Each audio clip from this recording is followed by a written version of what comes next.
혹시 단백질 제품을 사 드신다면은 단백인지 확인하고 고르시면 됩니다.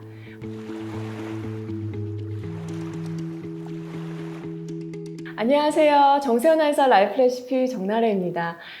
단백질을 섭취하는 가장 좋은 방법은요, 사실 자연식품을 통해서입니다. 고기, 우유, 달걀, 생선, 이런 단백질을 식사 때마다 골고루 잘 채워 넣어서 균형 잡힌 식단을 하는 것이 좋은데, 현실적으로 여러분의 식단은 어떠신가요? 혹은 부모님의 식단은 어떠신가요? 실제로 저희 어머님도요, 요즘 보면은 입맛 없다고 밥에 그냥 물 말아서 짜찌 드시거나 떡을 좋아하셔가지고 떡에 과일 한 조각 먹으면 그만이다라고 하실 때가 많거든요. 그리고 한 달에 한두 번 정도 고기를 드시는데, 이런 식으로는 단백질 섭취가 턱없이 부족해서 제가 단백질 제품을 따로 사드렸어요. 이렇게 단백질을 매일 몇 끼 챙겨 먹지 못하는 사람은 단백질 제품을 활용해서 드시는 게 건강에 더 유리할 수 있습니다. 그리고 특히 40대가 넘어가면은 근육이 자꾸 빠지기 때문에 운동과 단백질 보충에 더 신경 써야 하는데요. 몇 끼 식품을 통해서 단백질 섭취가 어려운 경우에는 단백질 제품이라도 드시는 게 낫다는 거죠. 그리고 편리함 외에 단백질 제품의 장점이 또 한 가지가 있는데요. 단백질 위주로만 보충을 할 수 있다는 거예요. 이게 무슨 말이냐면은 단백질을 일반 식품으로 섭취할 경우에는 단백질만 먹는 것이 아니죠.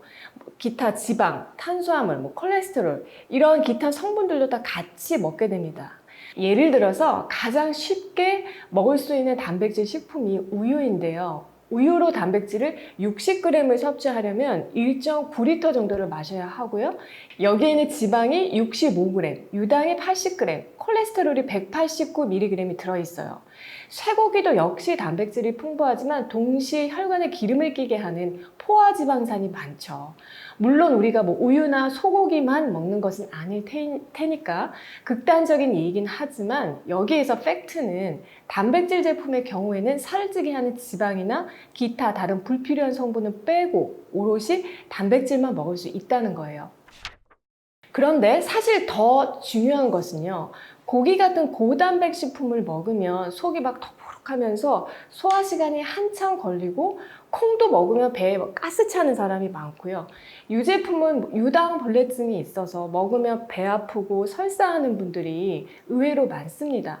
모두 소화 흡수가 문제가 되는 건데요. 40대 이후에는 단백질을 분해하는 그런 위산 분비도 떨어지고 전반적으로 소화가 예전 같지가 않아서 단백질 식품을 먹어도 소화 흡수가 떨어지는 경우가 다반사예요. 시중에 나와 있는 단백질 제품은 어떨까요? 대부분은 유청 단백질을 원료로 하는데요. 유청이라는 것이 뭐냐면 우리가 우유를 가공을 해서 치즈나 요구르트를 떠내고 남은 어떤 그 액체입니다. 우유 속의 단백질 성분인데 우유로부터 얻다 보니까 당연히 유당이 들어있는 상태죠. 이러한 유청 단백질을 어떻게 가공했느냐에 따라서 종류가 달라지고 또 그 장단점이 달라지는데요. 단백질 제품에 가장 많이 쓰이는 한 3가지 종류만 보면은 유천 단백질을 그대로 농축한 농축 유천 단백질이 있습니다. 제품에는 WPC, 그러니까 웨이 프로틴 컨센트레이트라고 표기가 되기도 하는데요. 웨이가 유청, 그리고 프로틴은 단백질, 컨센트레이트는 농축이라는 뜻이죠. 그래서 농축을 해서 단백질 함유량을 한 80%까지 끌어올린 것을 말해요. 자, 두 번째 종류는요, 분리 유청 단백질이라는 것이 있는데요. 농축한 유청 단백에서 유당과 지방을 최대한 정제해서 단백질만 분리한 것을 말해요. 아이솔레이트가 분리했다는 뜻으로 WPI, 웨이 프로틴 아이솔레이트라고도 표기하는데, 순도가 가장 높은 단백질이라고 할 수가 있어요. 그리고 마지막으로 가수분해 유청 단백질이라는 것이 있는데요. WPH, 가수분해, 즉 단백질이 쪼개서 가수분해했다는 뜻으로 따로 정제 과정은 거치지 않은 것입니다. 결론적으로 이 중에서 여러분께 가장 추천드리고 싶은 것은요, 분리유청 단백질이에요. 혹시 단백질 제품을 사 드신다면은 분리유청 단백인지 확인하고 고르시면 됩니다. 불필요한 성분을 최대한 제거해서 단백질 순도를 90%까지 최대한 높이고 또 소화 흡수가 잘 되도록 유당을 제거한 락토프리 단백질이라서 아까 제가 말씀드린 그런 단백질을 식품으로 먹었을 때의 단점을 모두 커버한 단백질이라고 할 수가 있어요. 산양류 단백질은 어때요?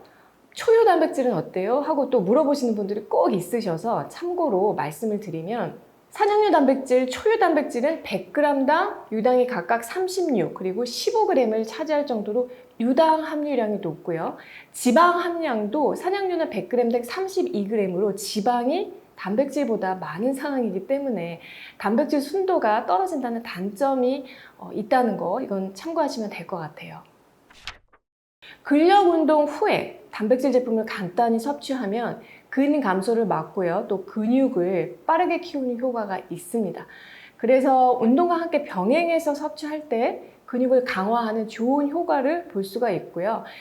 다이어트 하시는 분들도 활용하실 수가 있는데요. 분리유청 단백질을 식사 전에 섭취를 하면은 식욕을 억제하는 호르몬인 렙틴을 증가시키고요. 반대로 식욕을 막 자극하는 호르몬인 그렐린을 낮추는 효과가 있습니다. 그래서 폭식, 과식을 막는데 도움이 될 수 있으니까 우리가 내장지방 다이어트가 필요한 분들이 잘 활용하시면 좋아요. 마지막으로 또 당뇨 환자분들 역시 탄수화물인 밥을 먹기 전에 단백질을 먼저 먹으면은 혈당이 갑자기 치솟는 혈당 스파이크를 예방하기 때문에 도움이 되는데 다만 주의할 점은 유당을 제거한 분리유청 단백질이어야 하고요. 또 제품마다 추가당을 따로 첨가한 것이 있기 때문에 구입 전에 원재료를 반드시 확인하셔야 합니다. 분리유청 단백질의 함량도요 다르기 때문에 유당이 걱정이 되신다면 단백질 제품마다 락토프리 마크가 있는지 확인하시면 더 좋을 것 같아요. 오늘은 단백질 제품이 도움되는 분들과 또 고르는 기준에 대해서 정리를 해보았는데요. 운동과 식사를 잘 병행하시면서 건강 챙기셨으면 합니다. 저는 다음에 또 좋은 내용으로 찾아뵐게요.